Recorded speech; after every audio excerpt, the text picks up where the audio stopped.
Good morning, everyone, and happy Friday. Happy Labor Day weekend. How are we doing this Friday morning?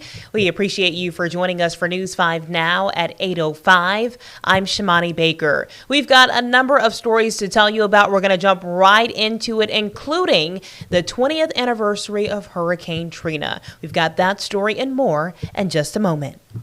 Brought to you by Green and Phillips Injury Lawyers. Covering news from your neighborhood and around the world. News 5 Now starts right now. Well, you know the drill. We always start off with our big stories this morning. Number 5, a heavy Russian drone and missile attack killed at least 8 people in Ukraine's capital. At least 20 locations across the region reported impacts. This is the first major Russian attack on Ukraine in several weeks. Number 4. Today marks 20 years since Hurricane Katrina made landfall on the Gulf Coast as a Category 3 storm. The storm brought catastrophic damage, destroying homes, claiming lives, and changing communities forever. It remains the most destructive storm in the United States, totaling around $200 billion. That is in today's dollars, and it is the 6th deadliest storm in the U.S. with more than 1,800 deaths reported. This was such a devastating storm. I think devastating is an understatement. I remember being a child growing up in Fort Walton Beach and Hurricane Katrina hitting our area. We were out of power for weeks. My mom and I, we went to Lowe's to get MREs to eat because, again, we had no power. We were running out of food. And so I can only imagine what folks in New Orleans and in South Mississippi went through with Hurricane Katrina. It's something that we will always remember. We also had a family on the red couch this morning for News 5 this morning who talked about their experience living in New Orleans during this time. The husband said that he decided to stay. He had just gotten home from a deployment and decided to stay in New Orleans to kind of help and serve as a first responder. And so we definitely commend him for doing that, because I can only imagine staying behind with your family. They later relocated to Mobile, which is from where they are from.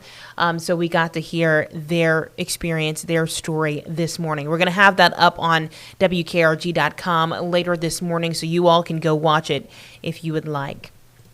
Number 3, Claire's has announced that it will close nearly 300 stores, including the Claire's outlet at the Tanger Outlets in Foley. Claire's is joining a growing list of retailers that have closed stores due to shifting consumer habits. And number 2, the city of Foley is set to begin drainage on a major roadway. The drainage improvement project will be on US 98 between Hickory Street and Cedar Street. And number 1 for us this morning, people in Mobile County now have more options to dispose of old or worn down U.S. flags. There are now about 20 locations accepting flags across the county, including new locations in Pritchard and Saraland. The flag disposal boxes are accessible during normal business hours at all locations. Let's move things over to our question of the day, which is, tell us where you're from with a GIF or picture. This should be fun. Let's see what you guys are saying in the comments. Oh my goodness. Trash cans, really? Someone says a Mobile County city. Now that wasn't nice. All right, Pritchard Stadium. What do we have? All right. We have an Alabama football GIF. Who else? Uh-oh, the Biloxi Shuckers. Okay, this is fun. We see a peach. I'm guessing Georgia. Aggies. Jackson Aggies football. I like this one. Welcome to Mississippi. Orange. I'm guessing Florida. What would I do for mine? I'm from Fort Walton Beach. I'd probably do the beach. I'd probably have a GIF of the beach. Irvington. Watermelon. Let me think. Oh, I can't think of that one. Watermelon. There's a watermelon festival, and I cannot think of the city right now. It is losing me. If you're watching live and you know where it is, comment, because I am losing it. I cannot remember at this time. Greetings from Florida. I like these. Saraland Spartans. All right. This was cute. I like that one. That was a good question of the day. Let's move over to our poll and see what you guys are talking about over there. It says, do you support the cell phone ban in Alabama schools?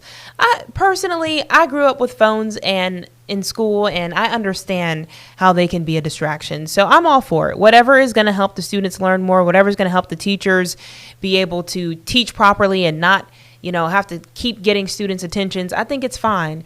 It's only a couple of hours out of the day. I say a couple. It's only 8 hours out of the day. It's not going to kill you. And I think most times they allow the students to have them at certain periods of the day. Like if you're looking something up for research, you can have your phone. If you're at lunch, maybe you can have your phone if you're in high school. So it's not the biggest deal. But what are you guys saying in the comments? I asked my 7th grader how it is going being disconnected all day. She said, funny you ask. It's awesome. I've already made 2 new friends. See? Right here. Tiffany, shout out your 7th grader. She says, I've already made 2 new friends by not being on my phone. Look at that. Ariel says, kids absolutely should be within reach of their phones before and after school. I agree with that, before and after, but not during. They need to be able to call for help if something happens, and I need to be able to get in touch with them to give them updates or vice versa. Audra says, as a teacher, not having to fight with cell phones has made class significantly more productive every day. I can see that 1,000%. Jim says, when I was in school, cell phones didn't exist and everybody made it out fine. I can understand that. So we have some mixed emotions on that. 529 people say yes, they support it. And 527 people say no. Wow, that's a close call. It's about split in half there. Well, we want to hear from you. Whatever you think, there's no right or wrong answer. All you have to do is head over to our Facebook page if you haven't already.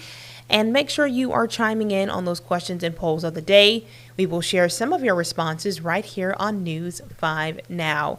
Thank you all so much for joining me this morning. Don't forget, it is Labor Day weekend, which means traffic is going to be super busy, super crazy. So you want to make sure that you are paying attention. And folks can't really drive that well when it starts to rain. So there's that. Make sure you have those umbrellas ready for this weekend. If you're planning to head outside, go to the beach, you're going to see those on and off showers, as John Nodar told us this morning. I hope you all have a great one. Make sure you tune in. We will have a lot of Hurricane Katrina 20th anniversary coverage today throughout all of our shows. I know we've talked to a number of family members who lived in New Orleans during that time, so we're going to hear their stories and their experiences 20 years ago, from August 29th, 2005, when that devastating storm swept through our stretch of the Gulf Coast. Thank you again. I really appreciate you all. Have a great Friday and an even better weekend ahead. See y'all later. Bye. Covering news from your neighborhood and around the world. You are watching News 5 Now, brought to you by Green & Phillips Injury Lawyers.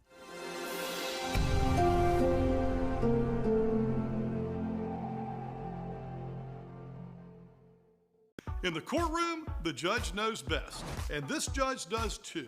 If you've been hurt in a wreck, you need a law firm that knows the system and how it works. I'm attorney David Green. Call or come by anytime. You never need an appointment.